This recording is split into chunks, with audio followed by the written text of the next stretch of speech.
Hour 2 Overdrive continues, brought to you by FanDuel, bringing you everything from the opening line to the final score. Bryan Hayes, Frankie Corrado, TSN 1050 up on TSN 2. We got Mike Johnson coming up here in a few moments.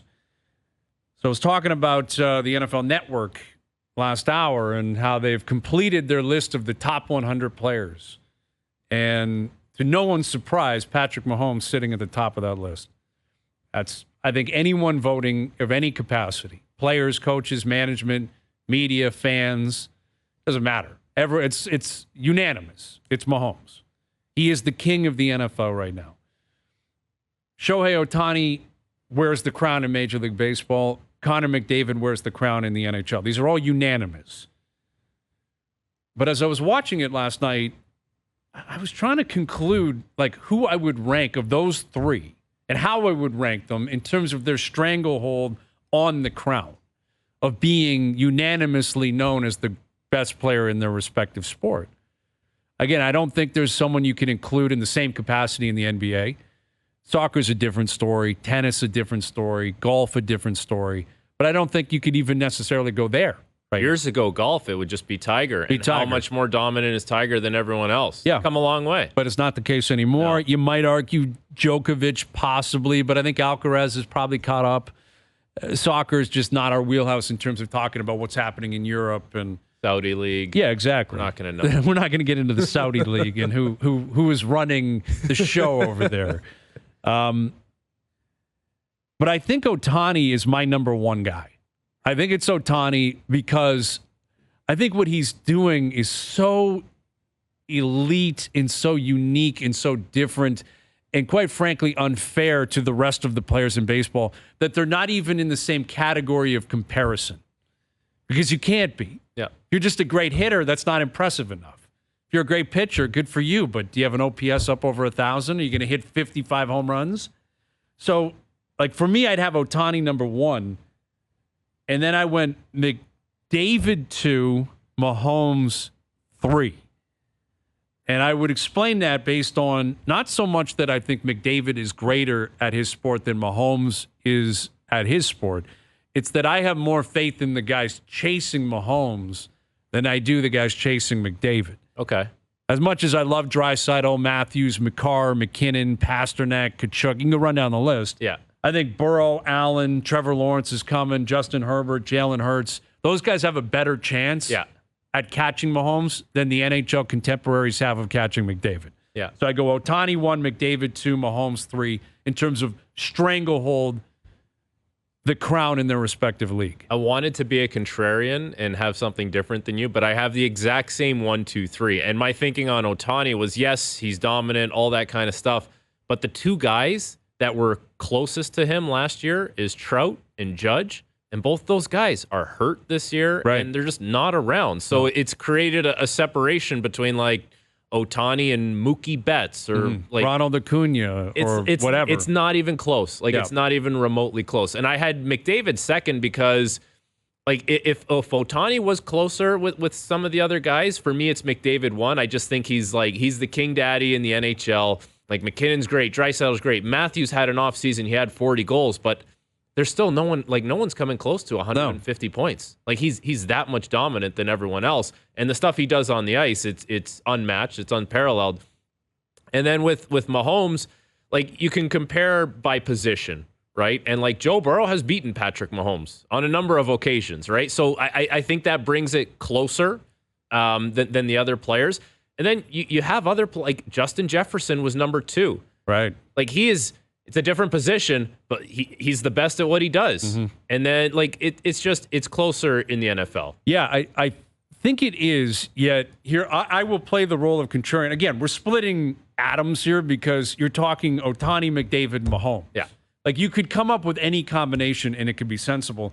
I would, if I were to argue why Mahomes should be ahead of McDavid, and possibly Ohtani because it's similar, although this one isn't necessarily Ohtani's fault, is of the three, the one with the rings and the one with the playoff success is Mahomes. Yeah. Now, Ohtani has not had the opportunity.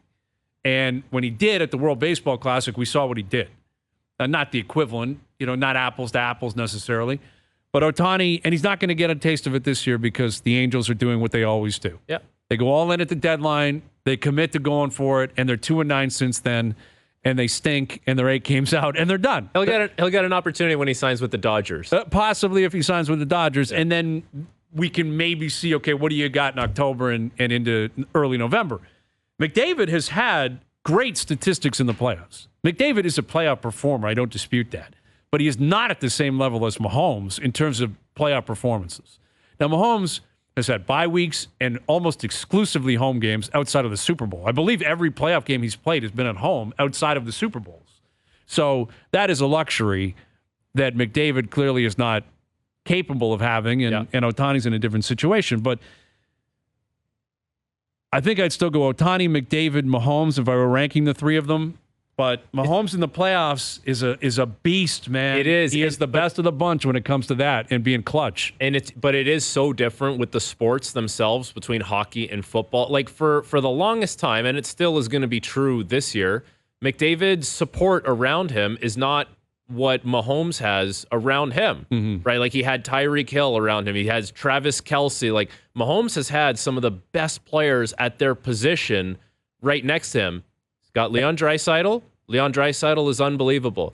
But we just saw a team in Vegas that kind of did it by committee, and they basically steamrolled Edmonton, let's be honest. Yeah. And they did it like they didn't have the 2 top dogs, but you go lower into that lineup and like they're winning way more matchups lower in the lineup. So it's hard to compare that way because the sports are so different. It is. And like Mahomes is on for every snap offensively. The ball's in his hand. McDavid's going to play 25 minutes a night. Doesn't have the puck on his stick. Really, the majority of the time he's on the ice. How important is a goalie in hockey? Like, think about that, right? Like, everything goes through Mahomes in football. In hockey, everything goes through your goaltender. Right. Right? And, yeah, they got a rookie goaltender in net who, we overachieved last season, but when the playoffs came around, you're like, man, you need more than that. You got to have more than that. Yeah, well, and that hasn't changed. You still got Stuart Skinner and Jack Campbell. That's your duo out in Edmonton. Oh, man. Like, it just can't make you feel great. How long, like, when we get into the regular season, how quick into that season are we talking about Jack Campbell and Edmonton's goaltending? And he can't possibly be as bad as he was last year. I want the guy to do well. So do I. So badly, I'm I want him to do well. Yeah. I mean, that's got to be really... It's got to be leading to a lot of anxiety for him, even though, he made his money and it's a guaranteed contract. Yeah. But you're in a Canadian market. You have cup aspirations. You got the best player in the world on your team, and it was a mess. It was really a mess. Man. Like, that guy, McDavid and Draisaitl, throw him in there. They need to win a championship at some point. Like it's for their legacy, for sure. And, to be considered the best player of all time, championships have to go with that. And you're the goalie. Like, you're the guy for the next 4 years that is kind of associated with that. And listen, he's being paid handsomely for it. $5 million a year. Yeah. Jack Campbell's got a $5 million cap hit. He wasn't starting games in the playoffs. Doesn't strike me as the guy that loves pressure either. I think that's an issue, isn't it? Like, when he had his big moments for the Leafs, it was COVID. Like, it was November.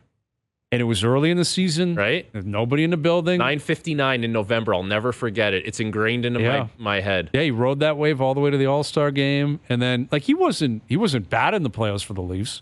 He wasn't the reason they lost. No. But he wasn't phenomenal. No. And then he got paid. Edmonton went all in. Good for Jack. Awesome. Seems like a great guy. Easy guy to like. I'm rooting for him. I think it'd be great. Yeah. And I'm rooting. Like, I would love to see the legacy of McDavid grow and grow and grow, and I think it's necessary. Like, I think McDavid needs to win a Stanley Cup in order to even open the door on a conversation for, greatest of all time, or you can't be in the conversation with Gretzky and with Lemieux and Orr. I would suggest Sid if you don't have a Stanley Cup. And you have to. Look at the other sports, right? Like, look, we're talking football, right? Brady. If Brady doesn't win championships, he's a great regular season quarterback, right? Aaron Rodgers, I don't know, man. The championships, you gotta have it. The championships go hand in hand. You have to have it. Yeah. And if he does do it, it's going to be likely, anyways, the first Canadian team to break the slump. Yeah. And it would be Edmonton, which I would say Edmonton is probably the closest team to breaking that slump right now. You think they would? That's where you put your money. Yes. On the slump buster for the Canadian Cup drought. I would say Edmonton. You put Edmonton. Yeah. Toronto, close-ish. It's clearly second. Edmonton and Toronto are 1-2. Yeah. And I think, I'm not sure where you'd even start with the third team. Vancouver, Calgary, Winnipeg, Ottawa. All in the same boat. They're all in the same boat. None of them are in a cup contention window. Not that No, not that exciting. Like all of them are like, yeah, you can maybe grab a wild card spot. Yeah, I think maybe if a everything miracle goes run, well you for win you a round this or two, but you're not going to win a Stanley Cup. Yeah. Not right now. I mean, they might be a few pieces away from changing things, but they're not alone. There's a lot of teams in the league that might suggest that. Yeah. Yeah, I'd probably lean. I might lean Edmonton, but the goaltending situation scares me. But it's not like Toronto's goaltending situation is any better. Samsonov and Wall. No, it's not. It's not anything to write home about. It's not it doesn't mean it's going to be a mess, but it's not.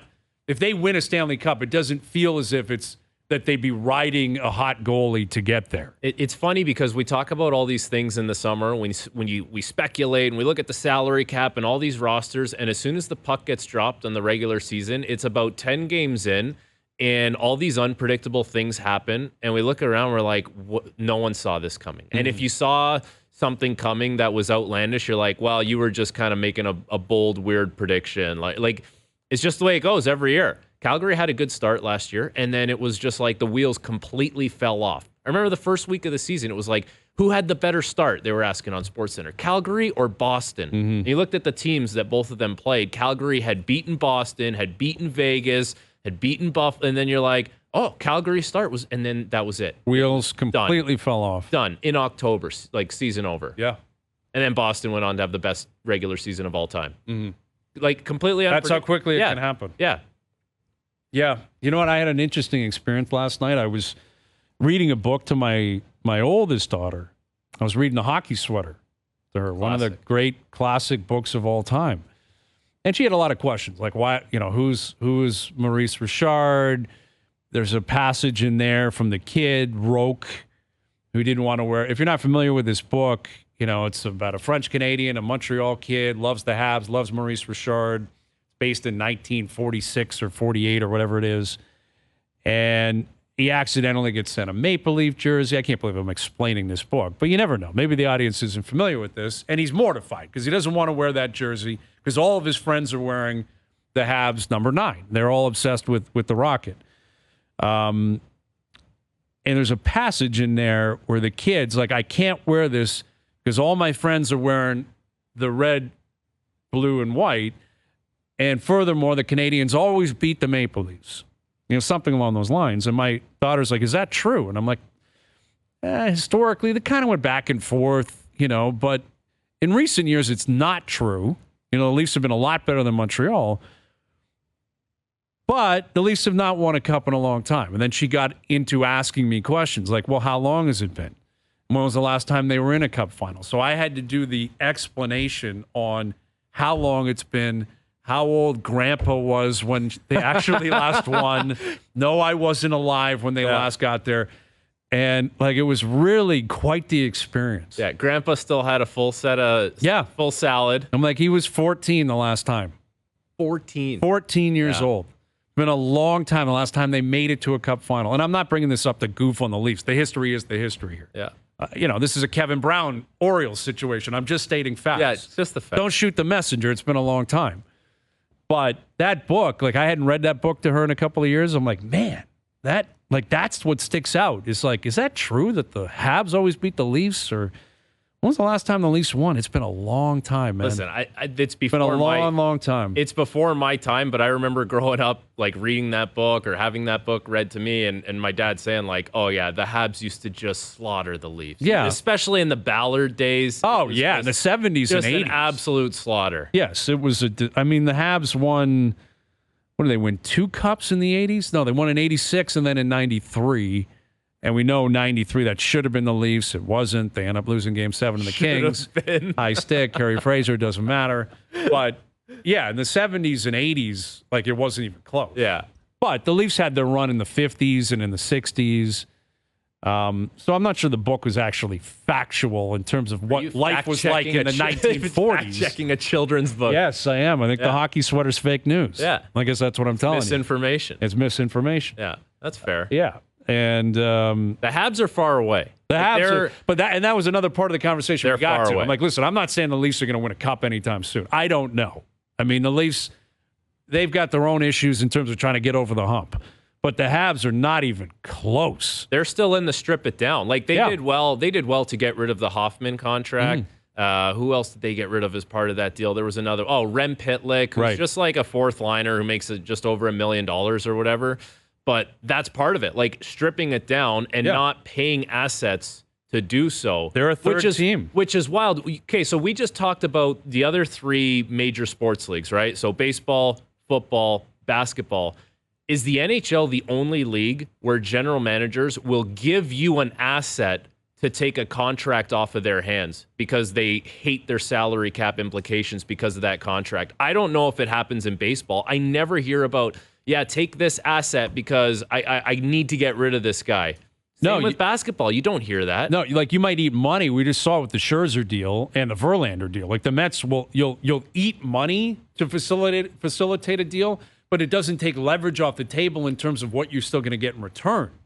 Like you're not adding a piece on top of the money to unleash. You're not giving up a top prospect because you want to trade Scherzer. No, like imagine Verlander. telling like Pat Burns, Pat Quinn back in the day, pre-salary cap. At some point in the NHL, if you want to get rid of a player who's pretty good, but he makes maybe a little too much money, you're going to have to throw in a first-round pick to get rid of that player, and you're going to get nothing coming back. You're going to get future considerations. Yeah. What do you think they would say? Yeah, sucker you. Of course. I mean, Legit back then, you'd be like, that doesn't make any sense. No, why would that be the case? It doesn't make any sense. So backwards. No. And that's a big issue with what the NHL is doing and the way that they're operating right now. Yeah. Very confusing. It's very frustrating. It's very annoying. Like if you're in San Jose right now, you just witnessed an unbelievable, one of the great individual seasons in franchise history. One of the greats. 101 points for a defenseman. Right. Norris winner. And they had to eat money and basically give them away. Yeah. Like they got a first rounder that's protected. That's basically what they got. A couple other vets and pieces. 10. Well, they need players to fill out their roster. Yeah, they got to get actually need, and they need to fill out a roster. They need a 23-man roster, and they're going to try to flip those guys probably at the deadline and move on. Yeah. But basically, 101 points, Norris Trophy. When he's on the ice, they were a good team. When he was off the ice, they were maybe the worst team in the league. Yep. And it was essentially we got to find a way to dump this guy. Yeah. Like that is just so silly. It is. And it's an opportunity missed, right? Because you think you have a player, you have an asset that had his best year ever. And 33 years old. You should improve your team if you're trading that guy. Or improve your prospects. It should set you up for the future, right? Like you're looking at, okay, we got a couple picks. We got this prospect kid that we're really happy about. And the other team, they're happy because now they're going, they have Stanley Cup aspirations. And they have this guy in Erik Karlsson who's going to help them get there. Instead, you're just happy because you cleared $10 million off your books. That's considered a win now in this NHL. I saw something else. It was, the values of the franchises, right? Between all the major sports leagues. Sportico or something like that. Right? 2 NHL teams in the top 75. It was the Rangers and the Leafs. There's if the Leafs are in that category of like the Chicago White Sox, Minnesota Twins, like think about where they are in their sport compared to where the Leafs and Rangers are equivalent to the NHL. Like it's like a Midwestern mid-tier team, maybe closer to the bottom end of the salary structure, and then it's the Leafs and Rangers that have every last penny, every resource to spend on everything they possibly can. Right. Yeah, that was an interesting piece. Like looking at all of the major sports, they included MLS teams, and like the Arizona Coyotes, I think were they 5th last or 6th last? It's always the Arizona It has Coyotes. to be. It has to be. Like no disrespect to the Coyotes, but that's probably where they deserve to be. That's where they deserve in terms of their valuation. And now that doesn't mean that's what someone's going to pay, because I think the Ottawa Senators were valued at, was it somewhere in the 7s? I thought, and they just got $1 billion. Yeah, well, yeah, it was like It was just under $700 million. Yeah, so they're 127th out of all these sports. So take it with a grain of salt, because again, that's how they're evaluating it. But then if you actually put it on the market, clearly there are people willing to pay more for it. But it's not surprising. Like the NHL has not moved forward. The NHL based on, comparing where they were 20 or 30 years ago, they probably argue they're in a better place. And I can't argue against that. But are they keeping up with what everyone else is doing and expanding and becoming more creative? Are they talked about a lot because of creativity? No, because they're just not. If they wanted to get help creative, themselves. they could have made ways around the salary cap, different ways to get rid of contracts, get out of things. A luxury tax, or maybe get real creative, make one player on your team salary cap exempt. There's all kinds of different things. That's just arbitrary stuff. It's guys sitting in a boardroom thinking, what do you think of this idea? What do you think of that idea? They have been so staunch in this hard salary cap. And basically what it's done is all the team valuations are growing and player salaries have not grown as much as the valuations of the franchises. Yeah, I mean, that's a gripe from the players that when you look at what the cap system has done compared to what guys were getting paid in the late 90s or, early 2000s. $10 million players then. Yeah. $10 million player now. Still on the high side of things. Right. But where we've gone in, I was thinking, think about the last 15 years, right? I remember being in Vancouver and it was the Twins were making 6 or 7 or something like that. And they were the highest paid players on the team. And then everyone kind of followed under that. It's okay, now at least guys are getting 12 million, 11 million, 10 million, and guys fall under that. But that's just because the salary cap has gone up. That's all that is. Yeah, exactly. It's 50-50 of the pie. That would be the owner's argument. This is what we've negotiated. This is what you can get is 50% in terms of the whole piece as opposed to individual players. But what I found, fascinating about this Sportico ranking all 152 of the big 5 North American leagues, again, NFL, NBA, NHL, MLS, MLB, is that the Cowboys are at 1, and that's not surprising, but they are $1.6 billion higher than the second place team. They are $1.6 billion more valued than the Golden State Warriors. They're a whole Memphis Grizzlies franchise more than Golden State. Right. They're more than $2 billion on top of the Yankees. Yeah. That's how big the Cowboys are. Power of the NFL. Power of the NFL, and I guess the power of the Cowboys and the star and America's team. And Dak's not throwing interceptions this year, he said. Although I saw him throw 2 in camp today. He's already at it. It feels different this year in terms of the amount of media tracking quarterback interceptions in camp. I don't know if you picked up on that. I heard this on Baker Mayfield in Tampa. Have you heard about this? No. All he's doing is throwing picks. Well, because see how they listed their I guess their grid, their starting grid or whatever, is they listed Baker and Kyle Trask That's on the same level. Yeah, I couldn't remember his name. Kyle Trask. Kyle Trask, and it was first team quarterback Baker Mayfield or Kyle Trask. And people are like, you can't do that. You got to pick one or the other. Who's on the first team and who's on the second team? Right. And I guess they're probably both equally as so bad. Tampa's we don't know what to do here. We got to pick one of these guys, but it's still a competition, which is fine. I mean, it's still the beginning of August. Real stuff is still 4 weeks away. They still have time to figure this out. But, I've been tracking it with Jordan Love and the Packers, and people are freaking out every time he throws a pick in a scrimmage. Dude, it's a scrimmage. It's a scrimmage and it's in August. Yeah. What are we supposed to make of this? He's supposed to throw the picks now. Now's the time. I'm sure he's getting used to a lot of different things. He's got different plays he's got to run. Now he's the guy getting all the reps. There's different personnel around him. Throw the picks now, man. Yeah. So, you know what I mean? Once the season gets going, you don't want to be 0-1. Your percentages of making the playoffs drop significantly if you start the season 0-1. Yes, exactly. And early in camp, defenses always have the upper hand on offense, always. And I'm sure Mahomes is throwing a couple picks. Does anyone care about that? Well, that's what happens when you're the dog. You know what I mean? I guess. I mean, I kind of get it with Dak a little bit because it's Dak, and he threw so many picks last year, and he came out and said, I'm not going to throw, what do you say, double digits? I thought it was 50. He said he would throw less than 15, or he's not. I thought he said less than 10. I think less than 10? I think he's calling a shot, single-digit interceptions, and it's the Cowboys. I'll take the over.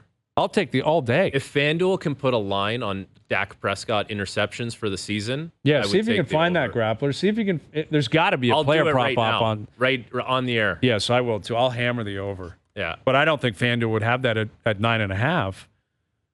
If they were smart, they wouldn't. Yeah. I mean, listen, what would be the league average for a guy that's going to start 17 games? Oh, I don't know, but it's probably around 9.5, right? Yeah. Like 10, 11, 12. I don't know. The leader usually is like 16, 17 pegs. So it can't be much more than that anyway. But Josh Allen better not be throwing too many picks absolutely, this year, man. He turned the ball over more than anyone last year. Just always tries to force it, like tries to do a little too much and tries to force it. Like this would be a great year for him to not do that. Absolutely. Any year is a good year to not do that. But just like show that you're taking the steps, you know. Yeah. Yeah, no, for sure. Listen, Buffalo, I like Buffalo a lot. I don't doubt they're a playoff team, but Leslie Frazier's gone. That's a defensive coordinator. You know, they didn't really add in the offseason. They've just lost guys to injury. They've lost guys, and they've got a tougher conference. And everyone loves the tougher Jets. Division. Everyone loves the Jets right now. That's right. That's all I hear is how good the Jets are going to be. Aaron Rodgers is the most accurate quarterback of all time. And, yeah, we'll see. The Jets got to do it, though. Similar to, like, it's not exactly the same, but in a way, like in the Eastern Conference in the NHL, Ottawa and Buffalo, you know, pushing to make the playoffs, they have to actually do it. The Jets have to actually do it in the NFL. Like they can't be the Jets where it's like all this hope and promise, and then you know you go into the season, it's just average. Yeah, exactly. You got to prove that you're no longer the Jets. Just because you bring Rodgers in, you got to prove you can do it, and you're doing it in a superior division, a superior conference. They should change their logo, color scheme, logo, everything. Well, just go completely different. Listen, they're what were they 10th on the list in terms of like team valuations? I don't think they're too worried. They're making money. Oh, I know There's a lot of New York teams in the top. I'm just 10. saying, like it's the outlook. You know, it's that green and black Jets. Yeah. You know, change it up a little bit. Change it up, man. Yep, change it up. All right, confirm and deny in about an hour. We got Nathan Rourke on the show too. He's down at camp in the Jacksonville Jaguars. Well, you know, this is his first taste of the NFL. We're going to catch up with him in just over half an hour. Frankie Corrado in here on Bryan Hayes. OverDrive continues. TSN 1050 and on the TSN app. All right, Nathan Rourke in about a half an hour. Confirm and deny in an hour. Get to our best bets brought to you by FanDuel. Jays in Cleveland tonight. Your boy, Yusei Kikuchi on the mound. What's he got, like a 3.60 ERA? Guy's a stud. The Jays' rotation is really good ERA. Outstanding. They're like fourth in the AL. Like 384. Yeah. I think they have the Really good. number one since the beginning of June, like the number one ranked team ERA in baseball. You getting more faith in Manoah? No. Not yet. Not there yet, but don't have to be if, you know, Barrios is pitching well and Kikuchi's pitching well. You know, it's been good. Yeah, they're surviving without him. You know, I'm hoping it'd be great. Be a great story. Be an incredible story if he could redeem himself in the season. Forget next year or the year after that. Yeah. Like a redemption within the season would be amazing. What a story arc. Yeah. But I'm not holding my breath on that. All right, you see the pictures are circulating. I guess Erik Karlsson's made his way down to Pitt. Looking very comfortable down there. Big trade over the weekend. A chat about it. Joining us now on the Maple Toyota hotline. Here's our TSN hockey analyst, Mike Johnson. What do you make of that move, Johnny? Erik Karlsson stepping in, $10 million a year for the next 4 years. How much does it improve Pitt? What are you thinking of the moves Dubas has been making? Well, I mean, one, you got to give Dubas credit, right? Like, for all the general managers that appear reluctant to take big swings or say it's too hard to figure out the cap or the assets to make big swings, Dubas certainly does not fall into that category. So I give him credit, man. He's aggressive. That's a big contract to absorb. That's a complicated trade to execute. But at first blush, guys, when I saw it, I'm like, okay, so Pittsburgh, they get Karlsson. They give up, yes, a first-rounder to San Jose, a protected first-rounder, a second-rounder to Montreal, but they also get rid of Petrie and Ruta and Granlund's salary, which they don't want on the books anyways. Like, financially, it kind of comes out a net even for them, at least over year. I like that deal for Pittsburgh. It makes them much better. It's Chris Letang, but more offensive, can lighten the load on Letang. And with the kind of players they have, they want to be able to make plays with the puck and hope that the system can support Erik Karlsson. So I like it from Pittsburgh's sake. I like it from Montreal's sake because they got rid of 2 contracts they don't want, Pitlick and Hoffman. They bring back Petrie maybe, but they probably will trade him elsewhere because I don't see any welcome back to Montreal Jeff Petrie stuff just yet. So it seems like maybe he's going elsewhere. But they got some contracts off the books they wanted. And then for San Jose, Mike Greer was in tough, right? He's got no move protection, so Karlsson gets to dictate where he wants to go. Everyone knows that. And so what does Greer get? He gets a first-rounder. He gets a whole bunch of contracts that will expire soon. He probably saves $25 million. But it wasn't a huge return, which speaks to the marketplace that the reigning Norris Trophy winner, 100-point scorer, it's kind of like a salary dump where you're not getting much back for him. So it feels like Pittsburgh should make the playoffs as long as Tristan Jarry stays healthy. They have enough talent to get there for sure. Is it just Jarry, like that you would be maybe concerned about the health with Pittsburgh, or is health a concern for that whole core now? Because Letang's 36, Karlsson 33, like Sid and Gino are in that vicinity as well. Like, is health the biggest concern for this team? If they could get Frankie 70 games from their core 12 players, they'll make the playoffs. But the reality is, as you get older, and even Gensel's going to miss time to start the season, Rust has missed time to start the season, other good players they have are older and have had some injuries. So, yeah, I mean, that's a risk for everyone, probably a greater risk for Pittsburgh given their age. But if they were to if they were to stay healthy or be healthy, they should be good enough to make the playoffs. Probably still behind Carolina, probably behind the Rangers. But they would be, they have Jersey, but they'd be right there, kind of in that second tier, but kind of comfortably to make the playoffs. With Mike Johnson, Dubas indicated that his pursuit of Karlsson actually began when he was in Toronto. Which I found interesting. Like previous employer. Yeah, my previous employer. Like, what the hell does that mean? Yeah, like, what are you, a robot? Just say, when I was with the Leafs, I was kind of kicking tires on Karlsson. But, like, was he kicking tires on Karlsson to be with the Leafs, or anticipating that at some point he was going to flip to Pittsburgh and he was going to try to bring him to Pittsburgh? I'm not sure the answer on that, but, like, could this have worked in Toronto? And do you think if he stayed on, do you think he would have found a way to make it work and Karlsson would be a Leaf today as opposed to a Penguin? Well, I'm going to give Kyle Dubas the benefit of the doubt, which maybe we shouldn't, given his quick transition from never working anywhere else to somewhere else pretty quickly. But, yeah, I'm sure he was looking at it from the lens of the Toronto Maple Leafs. Now, remember, he wanted to come back to Toronto just on the terms that he was willing to accept. So I don't know how it would have worked. It feels like it would have been Willie Nylander would not have been back. I mean, they would have had to dump so much salary, or Morgan Riley. Like, it seems like those are the only 2 guys. Mm-hmm. I mean, I guess if you can get them to eat 8, could you get rid of CJ Brody at 5? I mean, you could have somehow finagled a way to make it work. And Kyle Dubas has shown that when he's motivated to make something happen, he finds a way to make it work. Bring in extra player teams, you make extra picks. It's not out of the question, because in some ways, the Leafs are not the same as Pittsburgh. They're better than Pittsburgh now, but the strength of Pittsburgh is their talented forwards. The strength of Toronto is their talented forwards. And so, he just brought him into an already talented group with Chris Letang as well. Could you see him bring an already talented group with Morgan Riley? I could see him doing that. So I would not say no if he'd been in Toronto. He would have taken a swing at it for sure. You can make an argument that there's a fair amount of risk behind this move for Pittsburgh, bringing in Erik Karlsson, and just with the health history and the way things had gone previously. But there's no denying he's a very good player. I guess what I'm getting to, Johnny, is like, is there a lot of risk behind this, or do you feel like it's worth the gamble, if you want to use that for lack of a better term? So yeah, there's a lot of risk because he's older. He's had a ton of serious injuries, and he's got 4 years left on his contract that you're going to pay him 10 for. But what's a bad year for Erik Karlsson next year? A bad year. Would it be 65 points? Like, that would be pretty bad for him, I would imagine, right? So, a 70-point defenseman, what's a great year for Morgan Riley, who makes 8? Would 70 points be a great year for Morgan Riley? Like, that, the gap between his bad and somebody else's good is not that big. And I think because of that, it's not as big of a risk.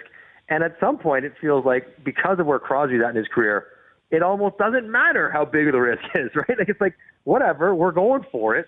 It's going to be disaster when Crosby leaves and Malkin leaves and Letang leaves and everyone's gone, and it's going to be right back down to the bottom. But until that time, which is 3 or 4 years from now, we're mortgaging everything, and we'll figure out the bad stuff later on because we're worried about the good stuff now.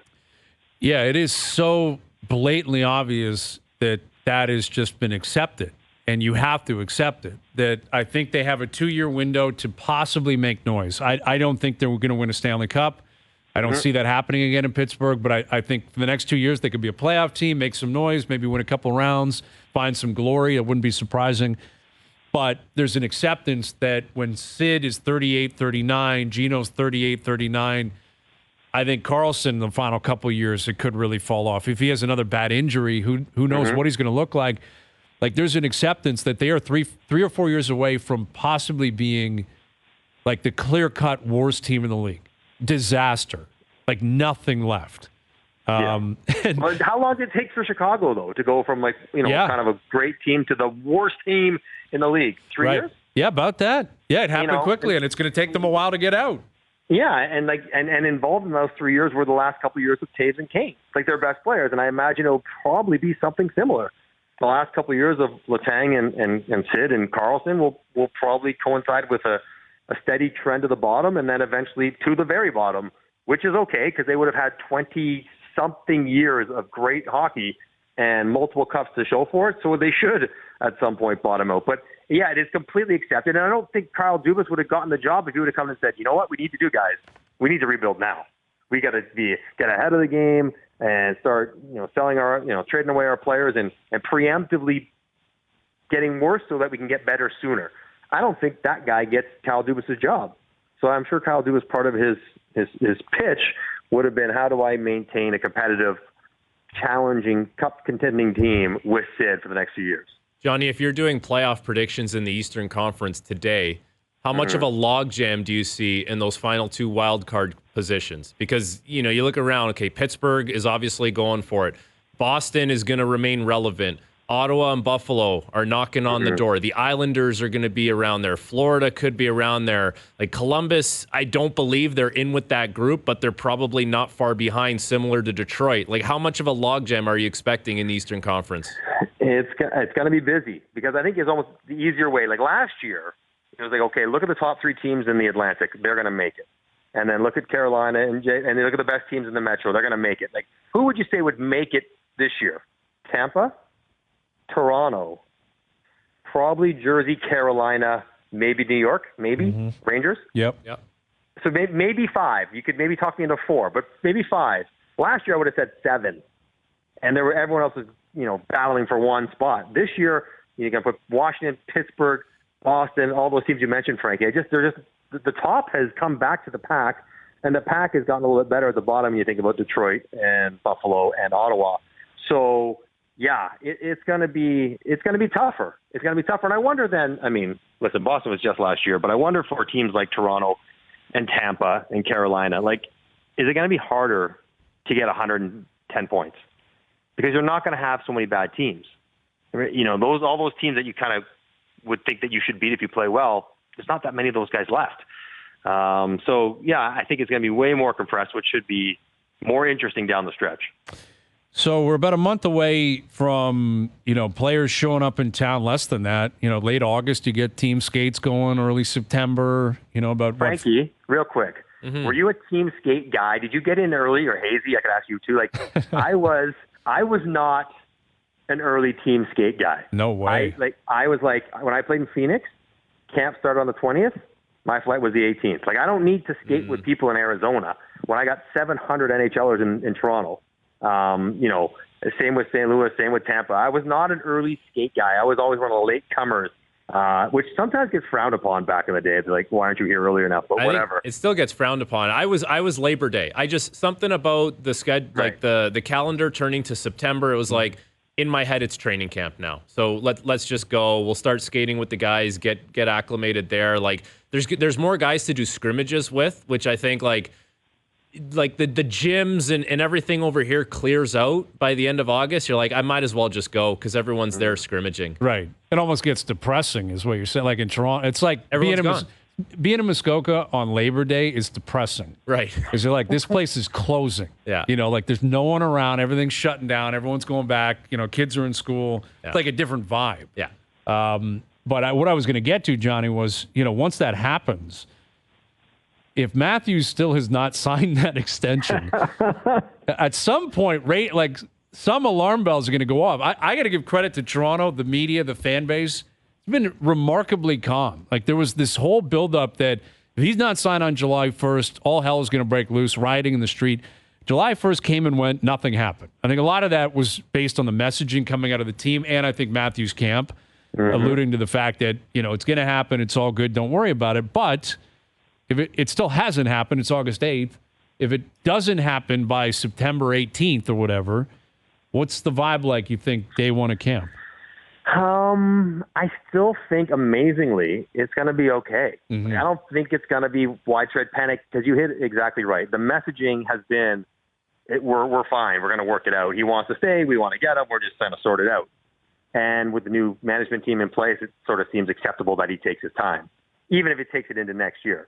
Now, if it was sort of the dynamic of the conversation for Matthews was the same as Nylander, he wants too much, we're far apart, then it becomes a completely different situation. But as long as both sides, both Austin side and the team side, suggest that they are amicably working towards the solution, I think it'll be okay. Because at this point, it almost feels resigned that one or both will start the year without a contract. Like it almost seems like they're going to, that idea, Hayes, which I might have to give you credit for, which I hate doing. you floated it early, right? Option B. He just returns and plays. Yep. And they work it out later. They see how he does. They see how the team does. Does he up his value, whatever? And we acknowledge it wasn't maybe the best, most preferential option, but it looks now that that's probably the most likely option for Willie Nylander, that he just plays it out and then they work it out as they go. But he won't be the only one. Do you believe it? I started actually doing a little prep work for the season this morning, kind of turn the page and start getting organized. Steve Stamkos is the same situation. Really? 1 year left. Yes. No, that's what I said. I didn't know that. He's got 1 year left on his deal before he's a UFA. Yeah. So, they won't be alone as prominent pending UFAs, but I don't know. I don't think it'll be a big problem. I think both guys will come in. They'll probably talk about it the first day. And if I'm those guys, I would bluntly say, I'm not going to talk about this again until there's news. Don't ask me every day if there's an update. When there's an update, I'll give it to you. I'll talk about it right now, first day, get it out of the way, let you know where my head's at, and then I will not talk about it again the rest of the year. That's how I would approach it if I'm both those guys. I would expect that's likely what will happen, but who knows? Maybe deals get signed between now and then. Anything is possible. All right, Johnny, we'll leave it there. Thank you, buddy. All right, boys. Have a good day. Mike Johnson, our TSN hockey analyst, joining us here on the Maple Toyota Hotline. Build your next dream Toyota at Maple Toyota and check out Maple Toyota's pre-owned inventory arriving daily. It's time to Toyota. Visit mapletoyota.com. Nathan Rourke of the Jacksonville Jaguars, formerly of the BC Lions, in about 20 minutes. Confirm or deny in about 45. OverDrive continues, TSN 1050 and on TSN 2. TSN 1050 is once again delivering backpacks filled with school supplies to support local families. It's all part of our 9th annual Back to School Backpacks event happening Wednesday, August 23rd. This year's event is presented by Healthy Planet, together in partnership with the Children's Breakfast Club's 1,010 young students will receive the tools they need to succeed before the school bell rings in September. For all the details, head to tsn1050.ca. School's 4 weeks today. Dude, let me ask you something. Were you hanging out with the Beckhams up in the Muskokas? I didn't see the Beckhams. You didn't hang out with, you didn't rub shoulders with the Beckhams? Shockingly, I was not rubbing shoulders. I was not invited to wherever they happened to be. That's a shame. But I was up there over the weekend. A couple things dawned on me last week because I had the week off, and we kind of just hung out. We did a bunch of different things with the kids. I'm a big coffee drinker. Got into coffee late in my career, late in my life. Was not a coffee drinker in my 20s really at all. But basically, since I've had kids, I'm exhausted all the time and I need coffee.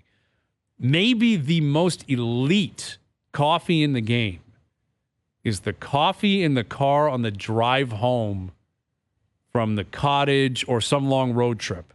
Such an elite coffee. Needed it. It's like an early evening. You're about to get in the car for 2 hours and you're like, I need to have a coffee. Yeah. 6 o'clock. You're okay 7 with o'clock, the night, elite. like, the after dinner coffee. Like I think if you're a parent, like I'm not a parent, but I like you just need it. I think, Gotta have to it. get through. Gotta have it. Like, because it's nonstop go, go, go.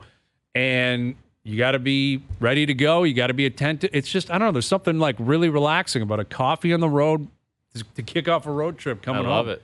Just an elite coffee. And we went to Wonderland last week. You go to Wonderland at around like 4 o'clock. It is quite the experiment.